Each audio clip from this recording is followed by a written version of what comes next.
जय श्री राधे। स्वागत है आपका हमारे YouTube चैनल पर, जहां हम प्रेरणादायक कहानियों और जीवन बदलने वाले विचारों को आपके साथ साझा करते हैं। आज हम बात करेंगे एक ऐसी पुस्तक के बारे में जो हमारे विचारों की शक्ति को समझने में मदद करती है। ये पुस्तक है जैसा सोचोगे वैसा बनोगे। ये कहानी हमें ये सिखाती है कि हमारी सोच हमारे जीवन की दिशा और सफलता का निर्धारण करती है। हमारा जीवन हमारी सोच का प्रतिबिंब है। ये पुस्तक एक साधारण व्यक्ति के जीवन में बदलाव की कहानी को बताती है, जो अपने विचारों की शक्ति को समझकर असाधारण सफलता प्राप्त करता है। इस पुस्तक का संदेश श्रीमद् भगवद गीता के उपदेशों से भी मेल खाता है, जहां भगवान श्री कृष्ण अर्जुन से कहते हैं कि हम जैसा सोचते हैं वैसे ही बनते हैं। कहानी का मुख्य पात्र मोहन एक साधारण व्यक्ति है जो अपनी नौकरी से असंतुष्ट है और अपने जीवन में संघर्ष कर रहा है। उसके जीवन में कोई स्पष्ट लक्ष्य नहीं है और वह अपनी समस्याओं के लिए दूसरों को जिम्मेदार ठहराता है। वह हमेशा नकारात्मक सोचता है और यही सोच उसके जीवन में और अधिक समस्याएं लाती है। एक साधु का मिलना। एक दिन मोहन की मुलाकात एक साधु से होती है। साधु मोहन से कहते हैं, तुम्हारे विचार ही तुम्हारा भविष्य है। जैसा सोचोगे वैसा ही बनोगे। ये बात मोहन के मन में बैठ जाती है और वह अपनी सोच को बदलने का निर्णय लेता है। परिवर्तन का पहला कदम। मोहन ने अपनी नकारात्मक सोच को बदलने के लिए पहला कदम उठाया। उसने हर दिन सुबह जल्दी उठना शुरू किया और सकारात्मक विचारों के साथ दिन की शुरुआत की।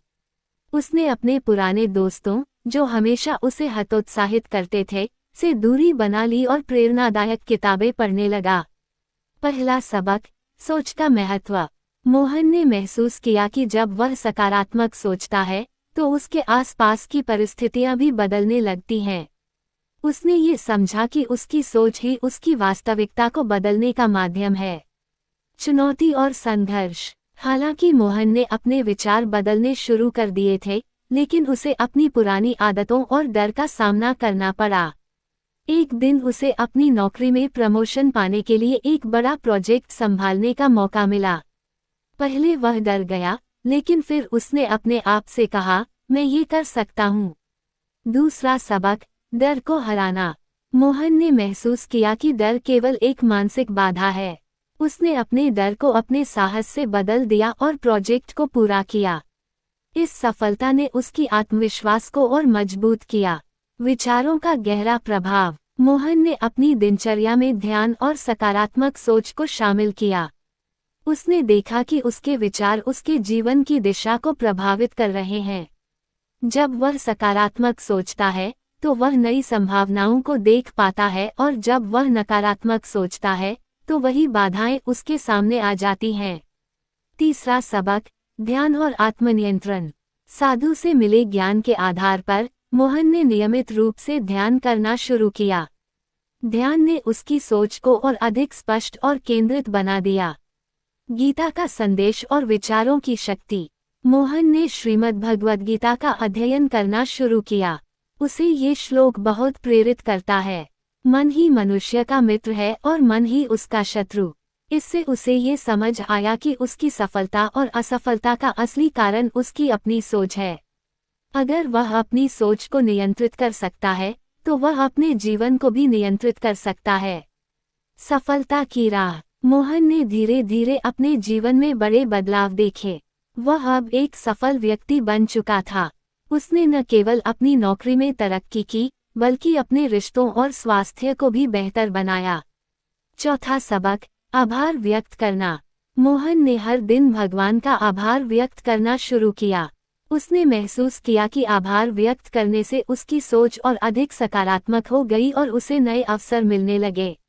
आपकी सोच ही आपकी दुनिया है। अगर आप सकारात्मक सोचते हैं तो सकारात्मक चीजें आपके जीवन में आकर्षित होती हैं। आत्मविश्वास और दृढ़ संकल्प। अपनी सोच को बदलकर आप आत्मविश्वास को बढ़ा सकते हैं और अपने जीवन को नई दिशा दे सकते हैं। डर से मुक्ति। डर केवल एक मानसिक अवरोध है। इसे दूर करना संभव है। ध्यान और आत्मनियंत्रण। ध्यान और आत्मनियंत्रण आपकी सोच को साफ और केंद्रित बनाते हैं। जैसा सोचोगे वैसा बनोगे हमें ये सिखाती है कि हमारी सोच में इतनी ताकत है कि वह हमारे पूरे जीवन को बदल सकती है। ये कहानी हमें ये प्रेरणा देती है कि अगर हम अपने विचारों को सकारात्मक और लक्ष्य आधारित बनाएं, तो असंभव भी संभव हो सकता है। जय श्री राधे। अगर आपको ये कहानी प्रेरणादायक लगी हो तो हमारे चैनल को सब्सक्राइब करें और कमेंट में बताएं कि आपने अपने जीवन में कैसे अपनी सोच को बदलने की कोशिश की है। धन्यवाद।